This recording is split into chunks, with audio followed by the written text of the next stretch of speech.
the place and make them all have fun. How we blaze the fire, make it fun. Them we mash up the place, turn up the bass and make some sound. Boy run, and we will end you will just like a fun. Yo, salut à tous, bienvenue sur ma chaîne, j'espère que vous allez bien. Aujourd'hui on va parler d'un petit Scal en kit, un nouveau-né, en fait il est sorti il n'y a pas très longtemps. C'est 3 Racing qui fabriquent ça, c'est le fabricant de la Sakura, des Sakura, D4, D3, etc. Donc voilà, aujourd'hui ils ont fait un petit Scal qui a l'air assez sympa. Je sais qu'il va être de bonne qualité tout simplement parce que les Sakura ont fait leur preuve niveau qualité, fiabilité, robustesse, etc. Donc je pense que pour ce châssis là, ça va être la même. Donc je vous le présente, c'est le X-Wheel au 1/10. Donc c'est un petit châssis en 275 mm. Ce qui est assez sympa parce que ça va vous permettre de pouvoir y adapter beaucoup de carrosseries standards qu'on trouve aujourd'hui sur le marché, sur eBay, AliExpress et tout, etc. Donc voilà, c'est un petit châssis assez cool avec une boîte de vitesse de rapport. Je vous le dis, il n'y a pas de carrosserie comprise dans le kit. Donc il va falloir prévoir une carrosserie. Il va vous falloir aussi 2 cerveaux, donc un pour la direction et un pour actionner la boîte de vitesse. Il va vous falloir un ESC, une batterie et une commande. Donc une commande 3 voies, tout simplement pour pouvoir actionner à distance le changement de rapport de la boîte de vitesse. Voilà, avec une commande de 2 voies, vous pourrez piloter l'engin, mais vous ne pourrez pas actionner la boîte de vitesse. Donc je vous conseille une commande 3 voies. Par exemple, celle-ci, là, moi j'ai pris une FlySky GT3B. C'est un excellent rapport qualité-prix. Je mettrai le lien dans la description. C'est un truc qui tourne autour des 35 € avec son récepteur. Il y a un écran cristaux liquide. Vous pouvez mémoriser jusqu'à 10 ou 12, je ne m'en rappelle plus, modèles en leur attribuant des noms, etc. Alors, franchement, elle est vraiment sympa. Vous avez une version aussi GT3A, c'est la même, sauf qu'elle fonctionne avec l'hypo rechargeable. Vous n'avez pas à mettre des piles à chaque fois dedans. Mais je mettrai le lien de celle-ci dans la description, dans l'espace description, parce que c'est un très bon rapport qualité-prix. Il faudra aussi un ESC. Donc voilà, moi j'ai pris un truc bon marché qui a fait ses preuves aussi, que j'utilise depuis un certain temps. C'est le Hobywing 1040 avec un drag brake. Vous pouvez basculer de l'hypo en batterie NIM sans aucun problème, juste en basculant le petit cavalier qu'il y a là. Pareil, je mettrai le lien. Si vous avez un petit budget, franchement je vous le conseille vivement. Et il va vous falloir des cerveaux. Donc un ou moins de 20 kg pour la direction et un de 9 kg, enfin pas plus de 9 kg pour la boîte de vitesse. Pourquoi pas plus de 9 kg? Parce que ça évite au cerveau, s'il est mal réglé, de complètement désintégrer la boîte de vitesse s'il pousse trop fort. Avec du 9 kg, voilà, vous êtes un petit peu en sécurité à ce niveau-là. Donc on va pas parler de ça tout de suite, hein, on s'en fout. Je ferai un point un peu plus détaillé sur ce qu'il vous faut pour le kit. En attendant, voilà, on va passer à l'unboxing. J'ai pas encore ouvert la boîte. On va faire ça ensemble. Je vous donne rendez-vous tout de suite pour la suite de la vidéo, pour l'unboxing. À tout de suite. Voilà, on va attaquer l'unboxing. Donc je vais ouvrir la boîte et on va voir ce qui se cache à l'intérieur. Bon bah, première vue, bon matos. Donc on a un kit de roues Beadlock. Donc on a un kit de roues Beadlock. Voilà, avec la visserie. Donc c'est des pneus Scal. Hein. Donc on a un kit avec... donc le moteur est fourni. Hein. Voilà, un brochet de 35 tours fourni, qui a l'air de très bonne qualité. Pignon de boîte, tout un tas de choses en plastique, des arbres, couronne. Voilà, deuxième sac. Donc là, c'est des éléments du châssis, les traverses, voilà, tout ce qu'il faut pour monter le châssis. Donc encore de la pignonnerie, des roulements, des éléments alu. Et il y a même des disques de frein avec les étriers. Franchement, c'est hyper bien fichu, quoi. Ils ont pensé au design. Ça m'étonne pas vu de voir ça de la part de 3 Racing parce que ouais, voilà, sur la Sakura on a vu que c'était assez bien fini, ils sont assez bons dans leur domaine. Donc voilà, encore des roulements, des disques de frein, donc c'est le même bag 3 et 4, c'est quasiment les mêmes, hein, il y a les mêmes roulements, les disques de frein. Le sac numéro 6, donc on a une boîte pour mettre l'électro, encore des éléments de châssis, support carreau. Donc là c'est tout ce qui concerne les amortisseurs dans le sac numéro 5. Donc on a 2 rallonges de cerveau, ça c'est super bien en kit qui prévoit de fournir ça parce que ben, souvent on se retrouve avec des fils trop courts et on ne peut pas faire fonctionner tout de suite la machine, on est obligé d'attendre la commande. Donc c'est bien sympa et bien pratique d'avoir prévu ça. On a un manuel d'utilisation et de montage. Voilà, donc manuel de branchement. Pour que le kit, pour que le châssis fonctionne, il faut prévoir, c'est pas fourni, je le dis, c'est pas fourni dans la boîte. Mais je vous le dis, il va falloir un ESC. Donc dans ce cas-là, moi j'ai pris un Hobby-Wing 1040. Ils sont très bien parce qu'il y a le drag brake. On peut basculer de l'hypo en IM juste en changeant le petit cavalier qu'il y a ici. Donc assez simplement, c'est un ESC très bon marché et très efficace. Donc si vous avez un petit budget, franchement je vous le conseille vivement. Après vous avez le 1080 qui est programmable et tout, mais bon, voilà. Pour un coût réduit et beaucoup d'efficacité, je vous conseille vraiment celui-ci. Voilà, il va falloir des servos, donc 2 en l'occurrence. Donc pour la direction, moi j'ai prévu un servo 20 kg et pour la boîte de vitesse, un servo 9 kg. Parce que je ne vous l'ai pas dit, mais il y a une boîte de vitesse dessus. Et il va vous falloir aussi une commande, 3 voies minimum, parce qu'il faut actionner la boîte de vitesse. Donc si vous prenez une FlySky ou quelque autre commande en 2 voies, vous n'allez pas pouvoir actionner votre boîte de vitesse à distance, donc c'est un peu dommage. Je vous conseille minimum 3 voies, voire 4 si vous voulez mettre des LED que vous voulez allumer, etc. Voilà, mais c'est le minimum pour ce kit là. Donc voilà, on va procéder à l'assemblage. Je vous ai pas montré, j'ai une carrosserie aussi prévue pour celui-ci, on verra ça à la fin de la vidéo. C'était le Defender série 3 que j'avais fait, vous le verrez sûrement dans mes vidéos précédentes, en bleu. Donc je vais adapter cette carrosserie de série 3 Defender sur ce châssis. Voilà. Qu'est-ce que je peux vous dire d'autre avant de passer au montage? Ah oui, donc c'est un châssis avec un wheelbase de 275 mm, c'est-à-dire un empattement de 275 mm. Voilà. Donc toutes les carrosseries un peu standard en 275, 280, ça monte dessus. Je pense qu'il y a moyen de mettre des carrosseries en 300 mm en changeant l'empattement, en mettant des liens plus longs. Donc pour l'instant on va pas se soucier de ça, on va déjà procéder au montage, voir la gueule qu'il a une fois monté et on fera un tour d'horizon du châssis une fois assemblé. Voilà, à tout à l'heure.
Donc voilà, le châssis est entièrement assemblé. Je vais maintenant y greffer le groupe motopropulseur, c'est-à-dire le moteur, la boîte de vitesse et le transfert. Voilà, que vous voyez là. Ils vont venir se greffer comme ça sur l'avant.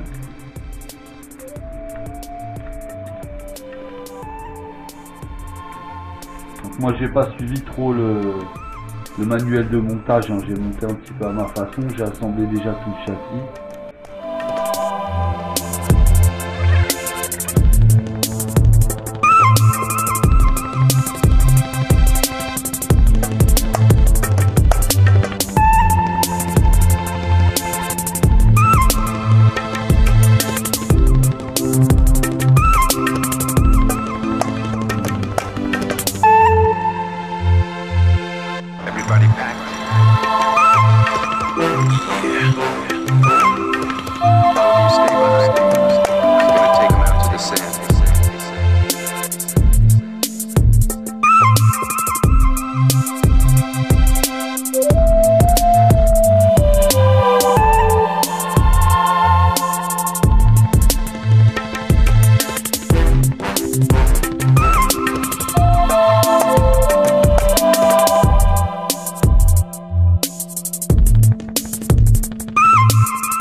Voilà, donc j'ai fini d'assembler la boîte sur le châssis. Donc moi je voulais y adapter une carrosserie que j'ai fabriquée il y a quelques temps. Une carrosserie de Defender série 3.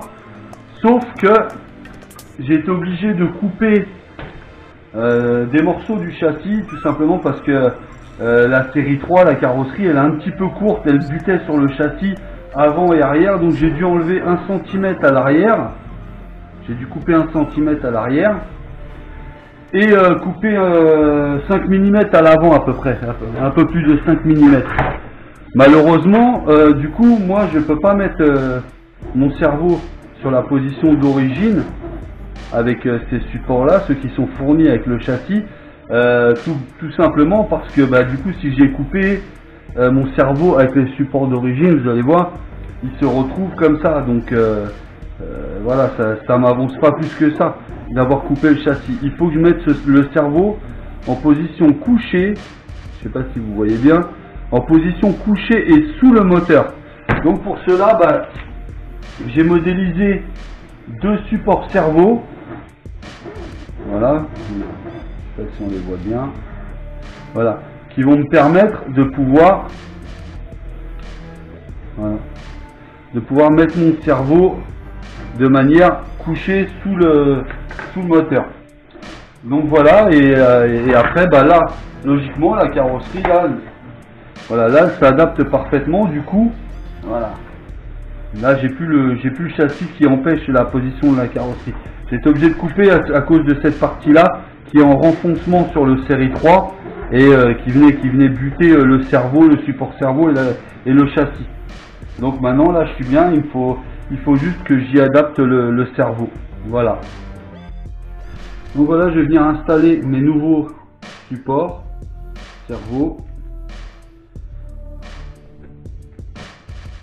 Donc ils se fixent aux mêmes endroits que ceux d'origine. J'ai repris les points d'ancrage d'origine quand j'ai modélisé ma pièce.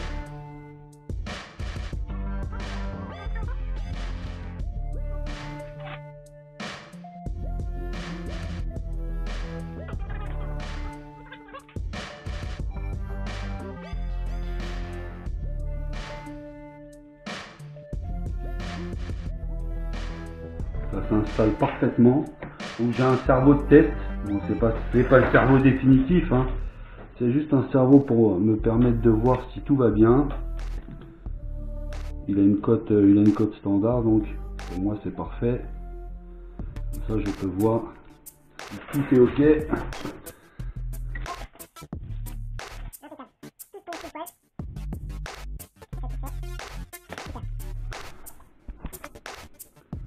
montre ça de plus près. Voilà la nouvelle position du cerveau. Et la direction va venir se greffer ici. Donc ça ne gêne pas. Comme vous pouvez voir, je me suis démerdé pour pas que ça gêne trop le flex. Vous voyez, hein, ça touche le châssis avant de toucher le cerveau. Donc je suis satisfait. Maintenant, moment décisif, voir si ça va toucher la carrosserie. Parce qu'à la base, tout ça c'était pour pouvoir y adapter la carrosserie, est impeccable. Tout s'adapte parfaitement bien. Voilà, je vous montre en dessous. J'ai même un peu de marge, je dois avoir 3-4 mm de marge, c'est parfait.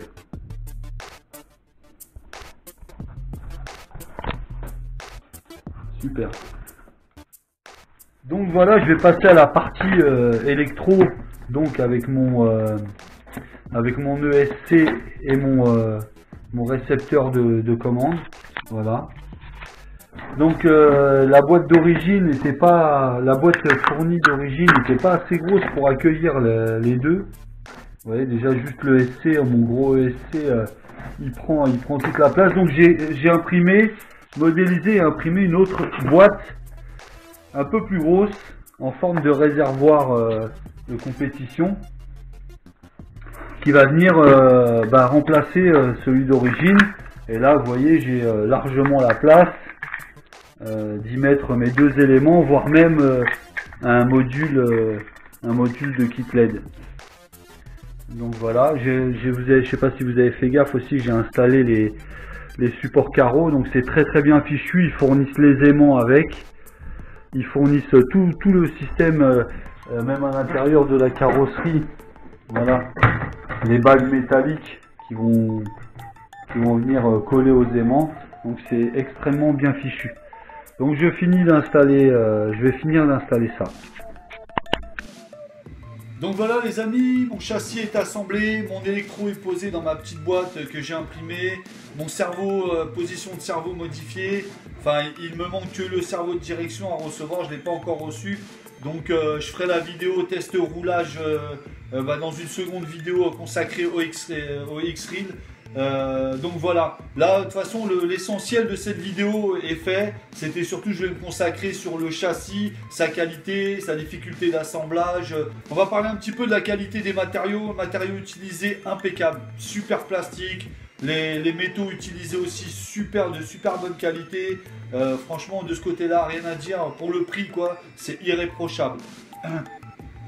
Côté conception, châssis impeccable, franchement j'adore comment il est foutu, regardez les liens et tout, c'est super bien agencé, super bien fait.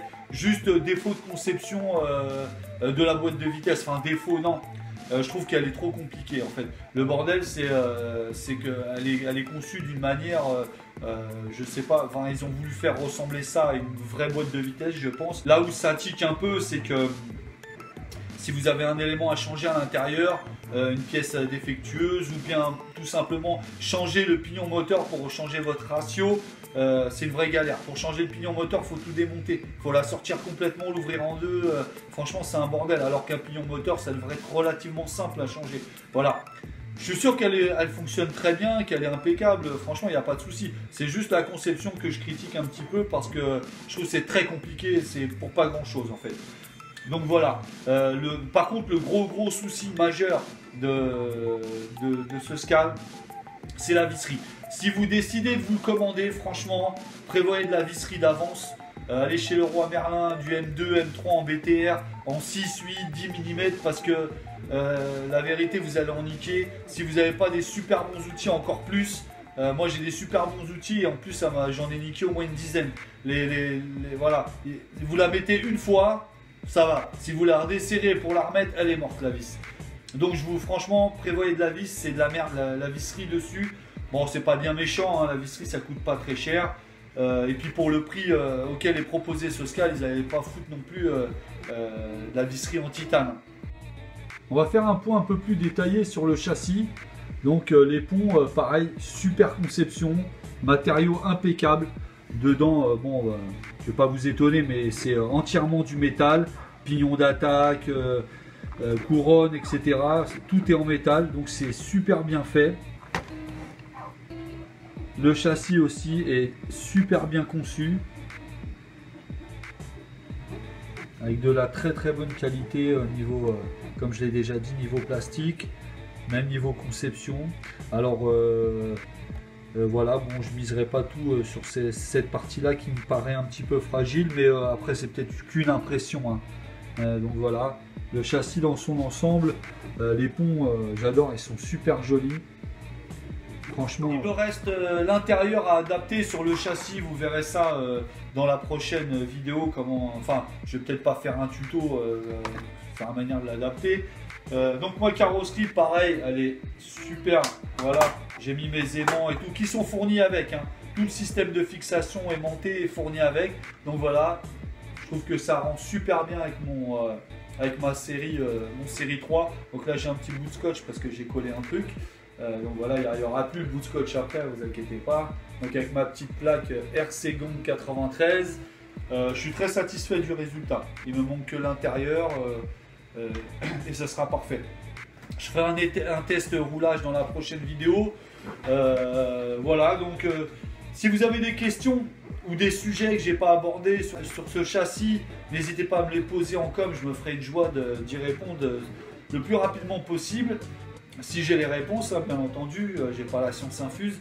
Je vais vous demander aussi, enfin, c'est un petit truc comme ça que je lance au passage. Si vous pouvez soutenir une chaîne YouTube d'un pote, là, il débute un petit peu, il n'a pas beaucoup d'abonnés, il est dans le domaine du scal, il fait des super vidéos assez sympas de parcours, etc. Ça s'appelle French Garage RC, je mettrai le lien dans la description. Franchement, allez liker quelques-unes de ces vidéos, même vous abonner, vous allez voir, c'est une petite chaîne assez cool, qui se prend pas la tête, il fait des petites vidéos cool. Donc franchement, allez jeter un œil, au moins allez jeter un œil. Je vous remercie de m'avoir regardé jusqu'au bout, même si je vous ai un peu saoulé. Sur ce, je vous dis à plus. Rendez-vous pour la prochaine vidéo où on va voir le roulage et surtout restez RC Gang.